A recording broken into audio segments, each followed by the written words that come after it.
Hello viewers, आप सबका मेरे चैनल सुरभि सुबोध में हार्दिक स्वागत है। आज हम हिंदी व्याकरण का एक विषय संज्ञा, जिसे इंग्लिश में नाउन कहते हैं, उसे भेद सहित जानेंगे। संज्ञा की परिभाषा देखने से पहले यहाँ कुछ वाक्य दिए गए हैं, हम उसे ध्यान से पढ़ेंगे। हम रंगीन शब्दों पर विशेष ध्यान देकर इन वाक्यों को पढ़ेंगे। राम दिल्ली जाएगा, भारत हमारा देश है, गर्मी में आम मिलते हैं, चारों ओर हरियाली छाई हुई थी। तो यहाँ रंगीन शब्द जैसे राम, दिल्ली, भारत, देश, गर्मी, आम और हरियाली किसी व्यक्ति, वस्तु, स्थान और भाव आदि का नाम हमें बता रहे हैं। संसार में प्रत्येक वस्तु किसी न किसी नाम से जानी जाती है और यही नाम वाले शब्द व्याकरण में संज्ञा कहलाते हैं। तो चलिए अब हम संज्ञा की परिभाषा देखते हैं। किसी व्यक्ति, वस्तु, स्थान अथवा भाव का बोध कराने वाले शब्दों को संज्ञा कहते हैं। संक्षेप में संज्ञा अर्थात नाम वाले शब्द। संज्ञा के भेद। संज्ञा के 3 भेद होते हैं।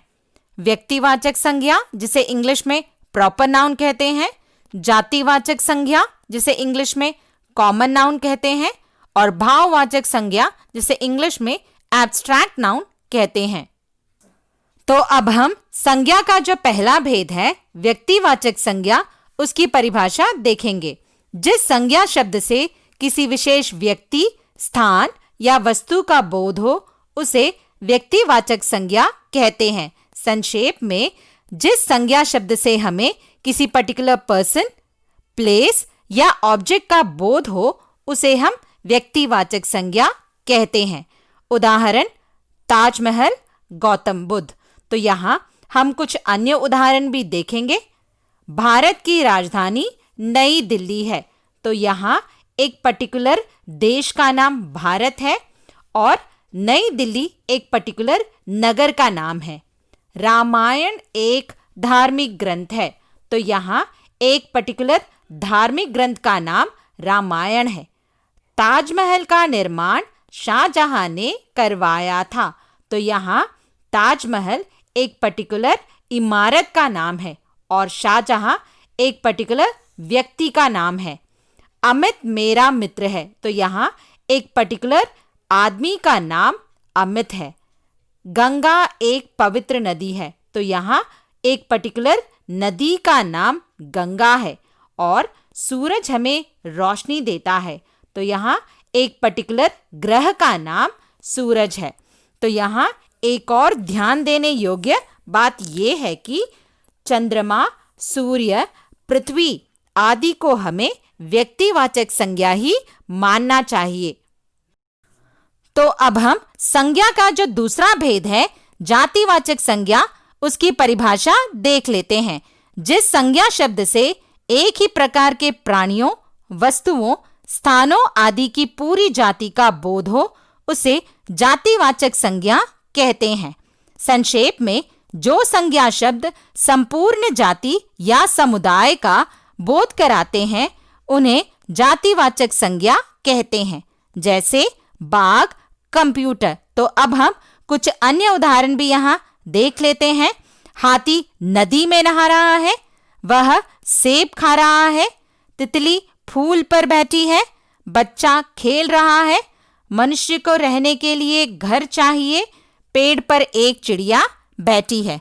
तो उपर्युक्त वाक्यों में आए रंगीन शब्द जैसे हाथी, नदी, सेब, तितली, फूल, बच्चा, मनुष्य, घर, पेड़ और चिड़िया आदि जातिवाचक संज्ञा शब्द हैं, क्योंकि इनमें से प्रत्येक अपनी पूरी जाति का बोध कराते हैं। यहाँ ध्यान देने योग्य एक और बात है कि हाथी और सेब को भ्रम से व्यक्तिवाचक संज्ञा मान लिया जाता है, जबकि विशेष जानवर और विशेष फल का नाम होते हुए भी वे अपनी जाति का ही बोध कराते हैं। तो अब हम संज्ञा का जो तीसरा भेद है, भाववाचक संज्ञा, उसकी परिभाषा देख लेते हैं। जिस संज्ञा शब्द से किसी गुण, दोष, भाव या दशा आदि का बोध हो उसे भाववाचक संज्ञा कहते हैं। तो यहाँ हम भाववाचक संज्ञा के बारे में और थोड़ा विस्तार से जानेंगे। भाववाचक संज्ञाओं को देखा या छुआ नहीं जा सकता, उन्हें केवल महसूस किया जा सकता है। जिसका अनुभव किया जाए या एहसास हो वही भाववाचक संज्ञा होते हैं। भाववाचक संज्ञाओं की गिनती भी नहीं की जा सकती है, जैसे बचपन, सुंदरता। तो हम कुछ अन्य उदाहरण भी यहाँ देखेंगे। सबसे मित्रता रखनी चाहिए, उसे गर्मी लग रही थी, हमें अहंकार नहीं करना चाहिए, चारों ओर चांदनी फैली हुई थी, अधिक मोटापा सेहत के लिए अच्छा नहीं होता, प्रकृति की सुंदरता देखने लायक थी। तो उपर्युक्त वाक्यों में आए रंगीन शब्द जैसे मित्रता, गर्मी, अहंकार, चांदनी, मोटापा, सुंदरता आदि भाववाचक संज्ञा शब्द हैं। तो चलिए अंत में कुछ महत्वपूर्ण बिंदुओं को पुनः दोहरा लेते हैं। संज्ञा किसी व्यक्ति, वस्तु, स्थान अथवा भाव का बोध कराने वाले शब्दों को संज्ञा कहते हैं। संक्षेप में संज्ञा अर्थात नाम वाले शब्द। संज्ञा के भेद। संज्ञा के 3 भेद होते हैं: व्यक्तिवाचक संज्ञा, जातिवाचक संज्ञा, भाववाचक संज्ञा। आशा है कि आपको मेरा ये वीडियो पसंद आया होगा। यदि आपको मेरा ये वीडियो अच्छा लगा हो तो इसे लाइक, शेयर और सब्सक्राइब करना ना भूलें। आप अपने कमेंट्स कमेंट बॉक्स में भी डाल सकते हैं। अब हमारी मुलाकात अगले वीडियो में होगी। तब तक के लिए धन्यवाद।